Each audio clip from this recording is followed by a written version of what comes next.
Welcome to the webinar today. I'm very glad you made it. You've probably been doing your research looking for reasons not to invest in Dubai, and it's really hard to find reasons not to invest in Dubai. And I'm going to make it a lot harder for you to find any reasons. I think it's really important to understand where Dubai has been, where they are, and where we are going to see progress. Because as we progress in our lives, we want to see evidence that things are getting better and things are evolving.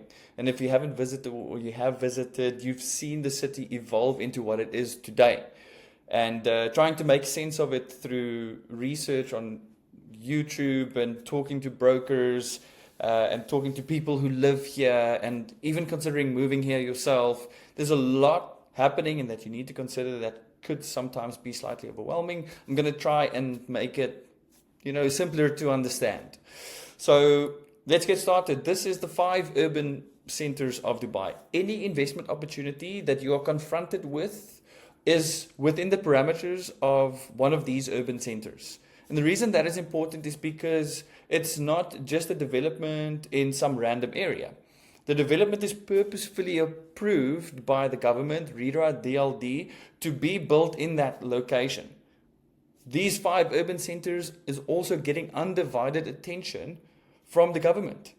There's key plans and budgets and infrastructure improvements, etc., that happen purposefully on a plan, which I'm going to show you, in these areas to expand it, to make it more urbanized, to create lifestyles and communities and living spaces in accordance to the urban development plan in the D33 economical agenda of Dubai.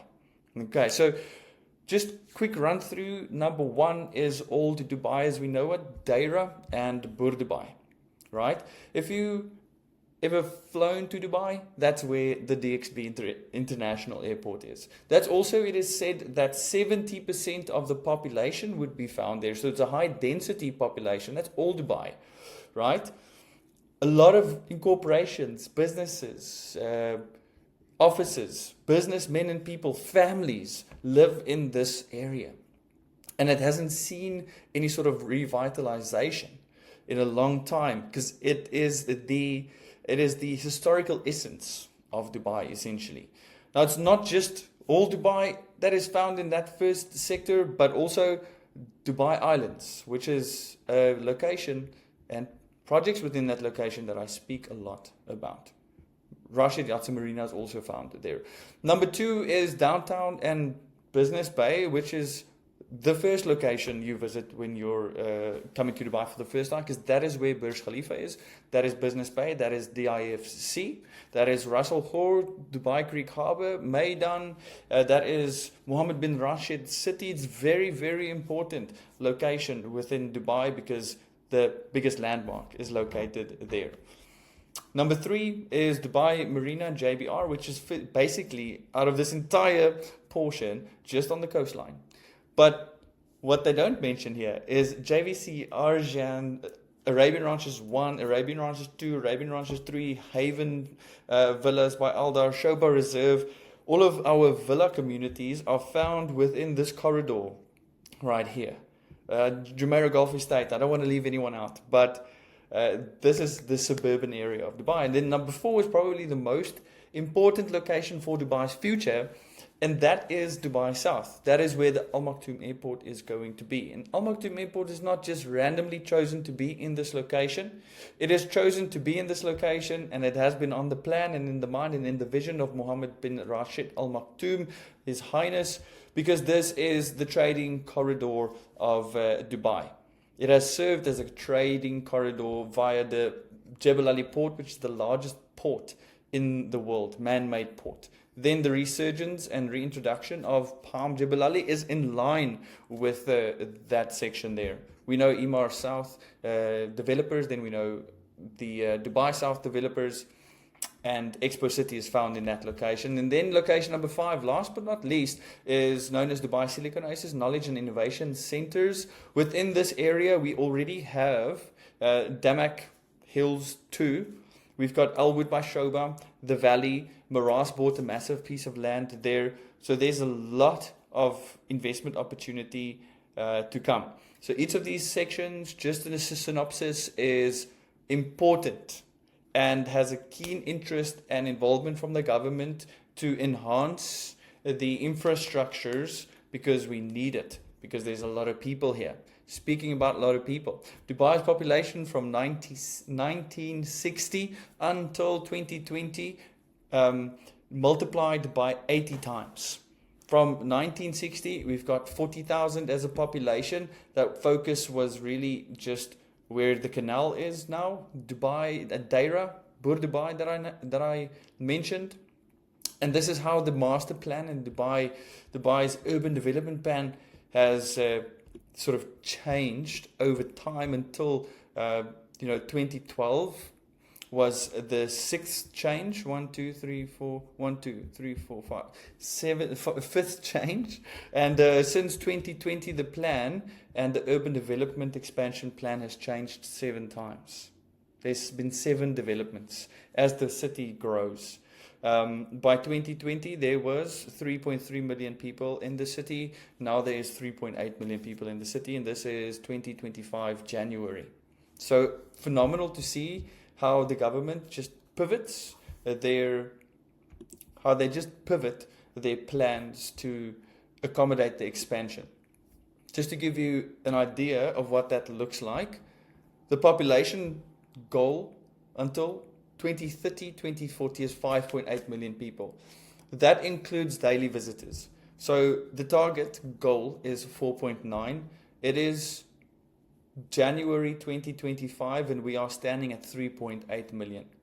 We are 100,000 away from the 2030 goal. So we are going to overshoot all of that. So we need more homes than we thought.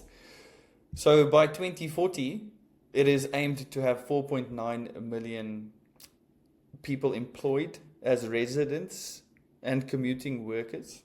And then also, in addition to that, 964,000 tourists and local visitors. So on a daily basis, people who live in Ajman, Sharjah, Ras Al Khaimah, Abu Dhabi, visiting Dubai on a daily basis, makes up 5.8 million people.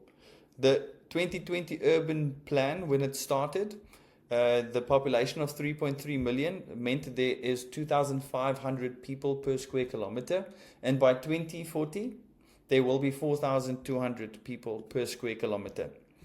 Now, the significance of the growth is driven by not real estate, because real estate is the physical manifestation of the progress that we see. The progress is made in the economy. And what sort of economy am I talking about? Simply put, Dubai is the center of the world right now, okay? And we all know, because of its geographical location, flying in and out, and 11 million visitors in 2024, etc. But that's not primarily the focus today. I want to go deeper. I want to show you the milestones achieved in the first half of 2024. The UAE foreign trade reached historic milestones. His Highness Sheikh Mohammed bin Rashid Al Maktoum said the following, and I can take you to that source. While the global growth rate for foreign trade is around 1.5%, our foreign trade has grown by 11% annually. I'll take you to the source. Here it is. I'll put this link in the description. He says so much more than I just said to you, but I invite you to go do your own research. Then we are also looking at the Dubai Logistics Corridor, which is in Dubai South. And this is the layout and the plan of what Al Maktoum Airport is going to look like. Al Maktoum Airport is not just for passengers. When they announced Al Maktoum Airport with 400 gates, with the ability to accommodate 250 million people on an annual basis, it's not just tourists coming to the city to see what's going on here. This primarily also strengthens and supports the logistical agreements that Dubai has with Turkey, India, Bangladesh, and Africa. They needed to be this big because the future plan involve the establishment over here of more than 400 trade corridors with cities across Africa, Latin America, and Southeast Asia. They have already signed an agreement with 10 cities. I don't want to take you through the entire logistical plan, but does your country have a plan like this? Are they actually building it? Is it actually coming to fruition? And when you follow the source that I took this out of, and you go read through that document, as an investor into real estate in Dubai, you need to understand what's really driving this market forward to show you, to find evidence of sustainability. Because what we're seeing in this market today is unprecedented. It can't be correlated to similar activity to any other city in the world, right? So you need to find the evidence to support the confidence that you have and the ambitions you have. So I'll leave the sources in the description at the bottom. But that actually led me to find and discover this master plan of Dubai South. So the international airport is in the yellow. Logistics corridor in the orange. Logistics corridor in the yellow, and then the aviation district in the magenta or red. I'm colorblind, obviously. Genuinely, I am. Now, you might see airport. What I'm seeing is in the orange and the red is people. So many people who are going to live here, from executives to blue-collar workers, from white-collar to blue-collar, and everything in between. There are thousands of people who are going to be employed to work in this location. There needs to be housing to support the influx of people. Yes, it's going to happen in the next 7 to 10 years, but it's going to happen. It is inevitable. Why else would there be plans in place? Why else is Expo City growing exponentially? Why is the government giving disproportionate attention to the development and urban master plan of this location? So we've already got Expo City in the corner over here. Over here is Expo City. This is part of Expo City as well.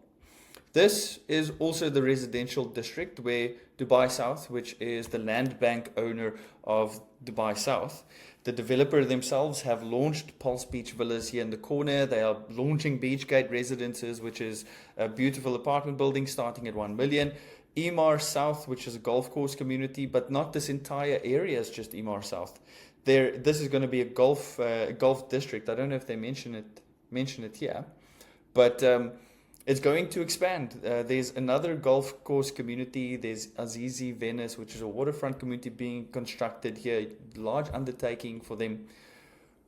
What I want to move on to is the Comprehensive Economical Partnership Agreement program, which is probably one of those things that you haven't heard of at all. It is an integral part of the UAE's Project of the 50, and it is an initiative at enhancing its status as the top global trade for business and investment hubs. Okay, so if you have a look here at the bottom, they have already signed comprehensive economical partnership agreements and with 10 cities, right? And they are poised to attract significant FDI of upwards of 150 billion dollars based on the agreements that they have in place and are going to put in place with the 50 top cities. And then also including the fact that we are BRICS members. They stand poised to enhance bilateral trade relations with other BRICS nations, amplifying the global trade footprint and economical influence. Now, I know by this time you probably are a little bored of the statistics, but I found it extremely interesting and vital and surprising that more people don't have an interest in understanding these concepts, because this is what drives the market. Because what you see on a daily basis is agents talking about payment plan, flexibility, luxury, all of those Hyperboles they use to sell projects, which is perfectly fine and to super needed. I also do it, but I do it with confidence because I understand economically that your decision is supported by things you have nothing to do with even. And that it is going to enhance and increase the probability of success beyond the expectations that we set in our meetings. I'm very passionate. When we look at FDI, foreign direct investment, according to data from the Financial Times, Dubai was the 4th leading city globally for the number of jobs created through FDI attractions. When we talk about FDI, I'm sure we all understand what FDI is. FDI is foreign direct investment. It is money that is new money brought in by everyone who's moving to Dubai. So if you bring your family over, you buy a property, that's investing that's considered FDI in the construction segment of the market. If you bring over a business and you establish a business here and you bring money with it, that is FDI. So foreign direct investment. Foreign direct investment has been directly correlated to 44,000 jobs being created in 1 year, because foreigners have spending power. I don't want to go into it. I've done a complete video about the importance of FDI in Dubai, and I need you to go watch it. But essentially what I'm getting at is regionally Dubai, Dubai is number 1 in the MENA region for jobs created by FDI and 4th globally. This webinar is to build confidence. And when we're speaking about confidence, we will also be remiss if we don't look at the Kearney FDI Confidence Index. Kearney FDI Confidence Index is an annual survey of global business executives that ranks markets that are likely to attract the most investment in the next 3 years. So the ranking that I need you to focus on is the Arab Emirates. They jumped 10 places from 2023 to 2024.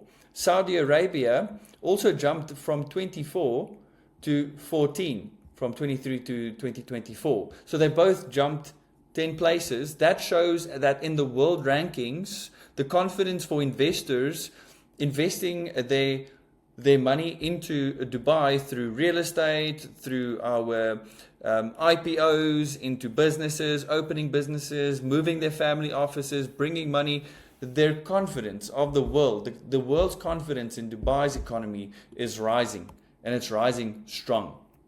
The second graph we're looking at here is the confidence index on the emerging market rankings. So we've got the FDI confidence index mixes up developed nations and emerging markets. So developed nations have more advanced economies, better development of infrastructure, more mature capital markets, and higher standards of living. Emerging markets are in the process of rapid growth and development, with lower household incomes and markets that are less mature and developed. Now, on this emerging market rankings, according to Kearney, the confidence index of 2024, Dubai jumped from 3rd place to 2nd place in 1 year. I will be remiss if I also don't mention to you the gross domestic product per capita. The GDP per capita is super important. Let's quickly define what that is and what that concept is. GDP per capita measures the average income output per person in a country. So the people who are moving to your country, are they producing any significant or have any significant influence, and are they producing income for the city? Are they contributing? The GDP per capita is calculated by dividing the GDP by the population. Okay.